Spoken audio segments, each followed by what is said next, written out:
Huh? The servants in the palace of the king are servants. They have to serve the pleasure of the king and the queen and the other royalty and so on. But they get to live in the palace. They get to eat the same food. They get to enjoy so many privileges and so many facilities that the average person doesn't have access to, because they're living in the same environment as the king. So in other words, in this material world, everybody has to be a servant. That's our constitutional position. You can't avoid it. Even if you lock yourself in a room and you don't see anybody, you still have to be a servant of your own mind. That's our condition in this material world. We're constitutionally servants.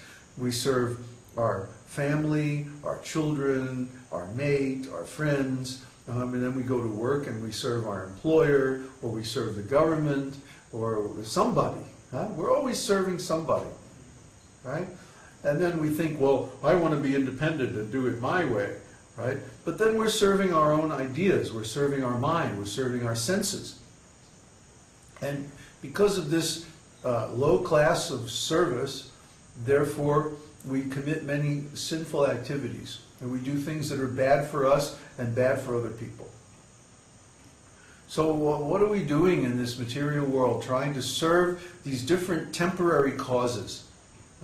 Family life, business life, nationalism, democracy, or communism, or thisism, or thatism, or some religion that was started by some human being at a particular point in time.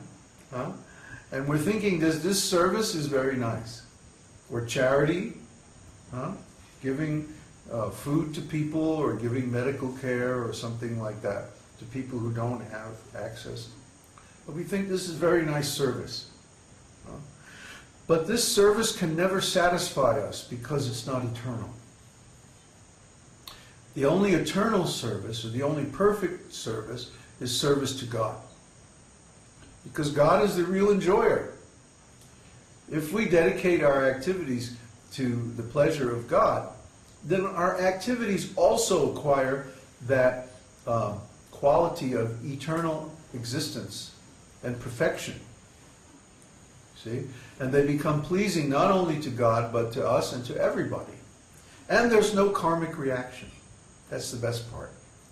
When we perform activities for the purpose of pleasing God, then He removes the karmic reaction.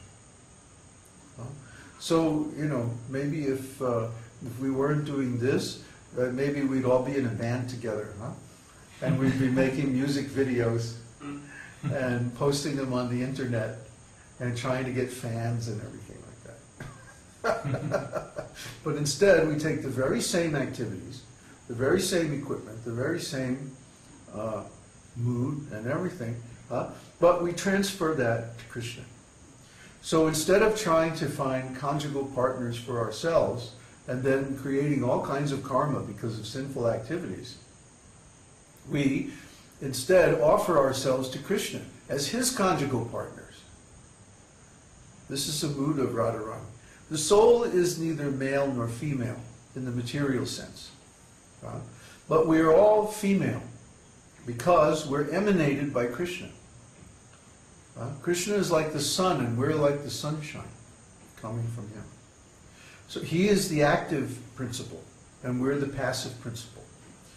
So spiritually speaking, Krishna is the only male. And all the other living entities are female in relationship to Him.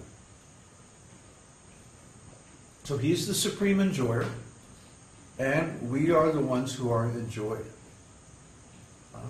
That's why when we, for example, worship Srila Prabhupada by chanting his pranam, we say, Srimate Bhaktivedanta Swami. Srimate is female, it's feminine. That means that the self-realized soul in spiritual identity considers himself female in relation to Krishna.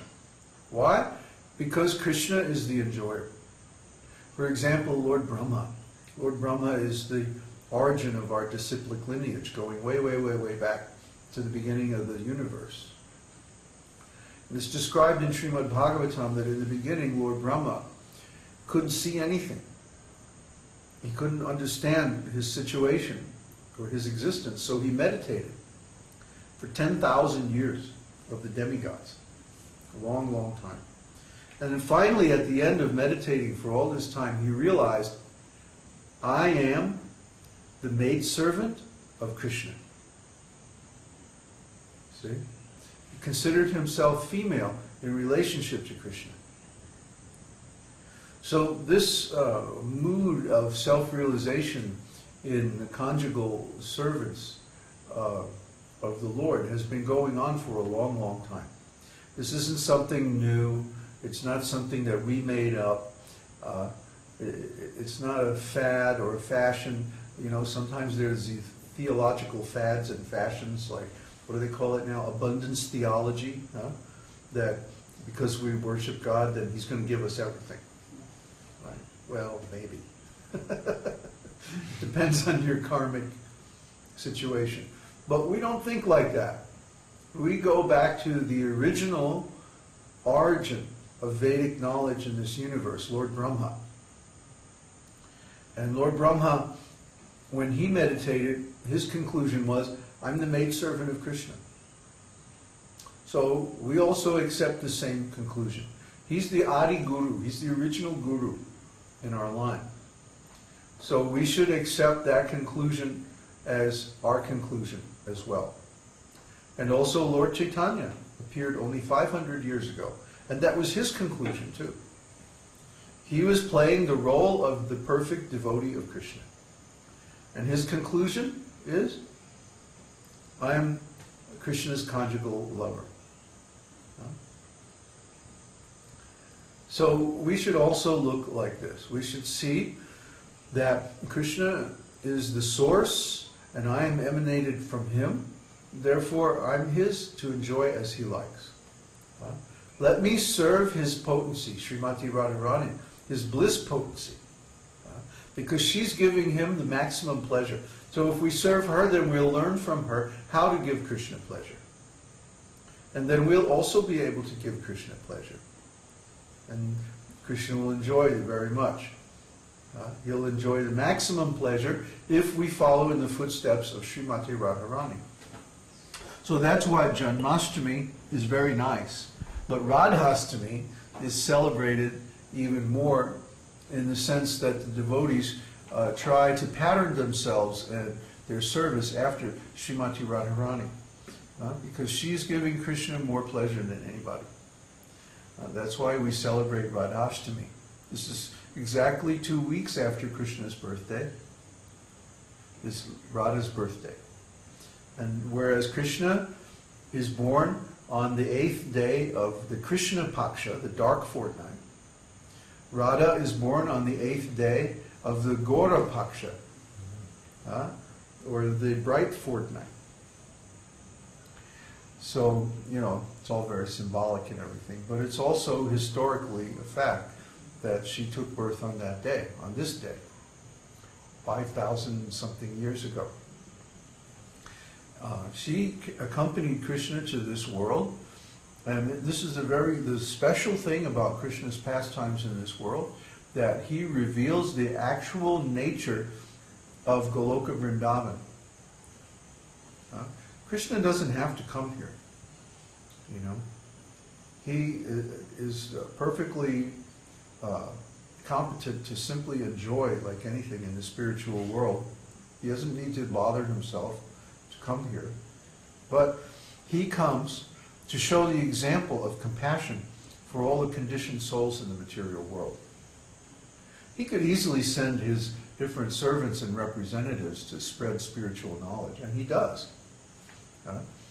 Narada Muni, Lord Brahma, Lord Shiva, you know, they're all great souls here in this material world, and they can spread this knowledge just as well.